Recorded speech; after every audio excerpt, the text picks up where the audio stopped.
Assalamualaikum warahmatullahi wabarakatuh. Selamat pagi dan salam sejahtera buat kita semua. Kembali lagi kita berjumpa di channel YouTube ini, Agroliterasi. Ya, pada kesempatan yang baik ini kita akan mengangkat sebuah topik yang cukup menarik ya, yang saya berikan judul 3 jenis leguminosa potensial untuk pakan hewan ternak. Sahabat literasi, seperti yang kita ketahui bahwa leguminosa itu merupakan salah satu kelompok pakan hijauan untuk ternak yang memiliki standar nutrisi yang terbaik yang ada di Indonesia saat ini. Justru kelompok leguminosa ini itu memiliki kandungan nutrisi yang jauh lebih bagus, jauh lebih baik dibandingkan dengan kelompok hijauan yang lain. Nah, misalnya rumput-rumputan. Sahabat literasi, untuk kesempatan ini kita akan membahas ada tiga kelompok daripada leguminosa yang pada dasarnya merupakan kelompok atau jenis tanaman atau jenis tumbuhan yang sebenarnya sudah tidak asing bagi kita. Cuma kadang kita belum memahami bahwa sebenarnya jenis-jenis tanaman tersebut itu memiliki kandungan nutrisi yang cukup tinggi. Begitu pula dengan bagaimana cara pengaplikasiannya pada ternak. Ya, ada 3 jenis yang kita akan bahas pada kesempatan ini.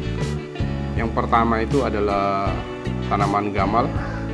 Kemudian yang kedua ada yang kita sebut sebagai lamtoro. Ya, dan yang terakhir nanti kita akan bahas tentang indigofera. Sahabat pustaka, jadi jenis leguminosa yang pertama yang kita bahas pada kesempatan hari ini yaitu adalah jenis gamal.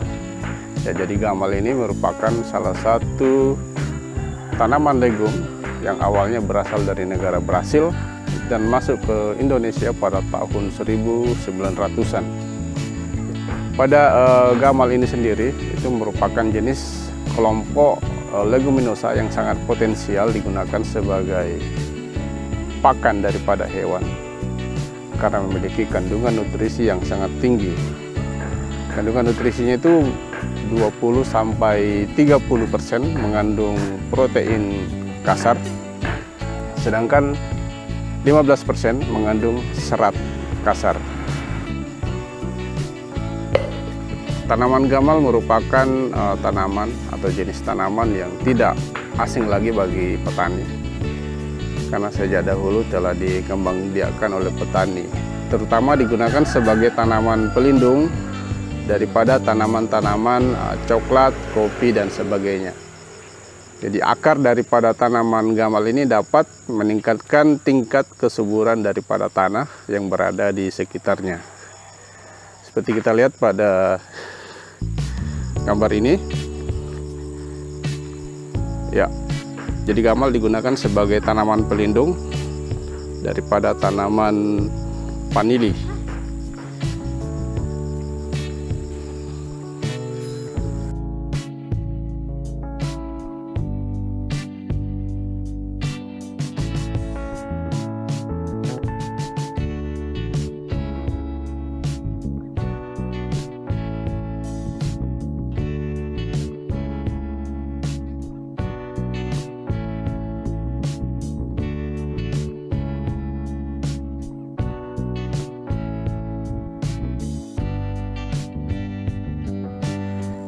Adapun jenis leguminosa yang kedua yang kita bahas pada kesempatan ini itu adalah indigofera.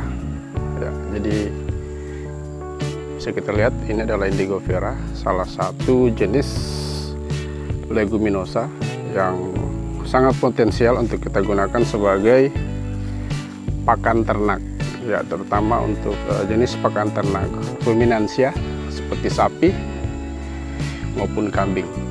Ya, jadi indigofera ini merupakan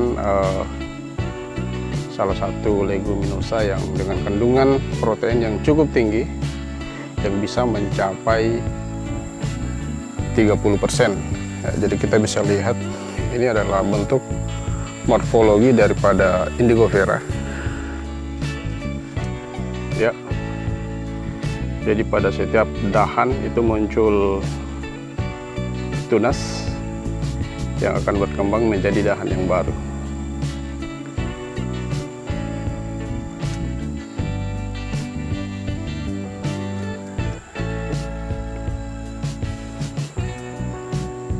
Indigofera seperti halnya dengan tanaman leguminosa yang lain, itu memiliki akar yang mampu bersimbiosis dengan bakteri tertentu yang mampu menyuburkan tanah yang berada di sekitarnya. Jadi hal ini yang memungkinkan Indigofera dapat kita gunakan menjadi tanaman pelindung ataupun tanaman penghijauan. Sahabat literasi, adapun jenis leguminosa yang ketiga yang kita bahas dalam pertemuan kali ini itu adalah jenis lamtoro, ya, yang biasa juga disebut sebagai petai Cina. Sebagaimana halnya kedua jenis legum yang kita bahas tadi, jadi lamtoro atau petai Cina juga ini merupakan jenis leguminosa, memiliki kandungan nutrisi yang sangat baik, terutama itu dalam hal protein kasar antara 20 sampai 30%. Ya.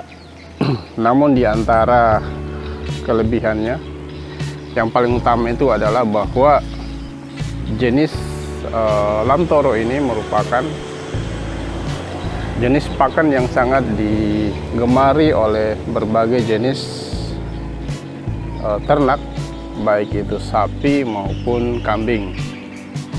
Ya, namun di antara kelebihannya tersebut, jenis leguminosa ini memiliki satu kekurangan, ya, karena dia memiliki zat anti nutrisi yang dapat bersifat toksik pada hewan pada pemberian secara berlebihan.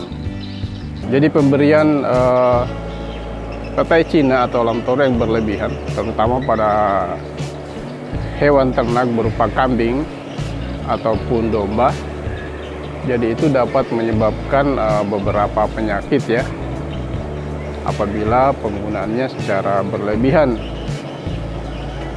Di antaranya itu adalah diare atau mencret maupun kembung pada kambing.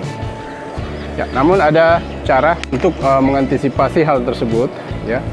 Ada beberapa hal yang bisa kita lakukan. Di antaranya itu adalah yang pertama, bahwa kita bisa melayukan daun lamtoro yang kita gunakan. Jadi sebelum diberikan kepada ternak itu bisa dilayukan dulu minimal selama 6 jam. Sedangkan yang kedua, diusahakan pemberian pakan hijauan berupa lamtoro itu tidak diberikan secara tunggal. Artinya diusahakan bahwa pemberian lamtoro harus dikombinasikan dengan jenis-jenis hijauan lainnya. Ya, misalnya di sini kita bisa padukan dengan berbagai jenis rumput-rumputan, baik itu rumput odot, rumput gajah, ya, bahkan dengan jenis-jenis daun-daunan yang lain. Sahabat literasi, jadi mungkin ini yang bisa kami sampaikan pada kesempatan yang berbahagia ini. Semoga bermanfaat. Kami akhiri, wabillahi taufik wal hidayah. Wassalamualaikum warahmatullahi wabarakatuh.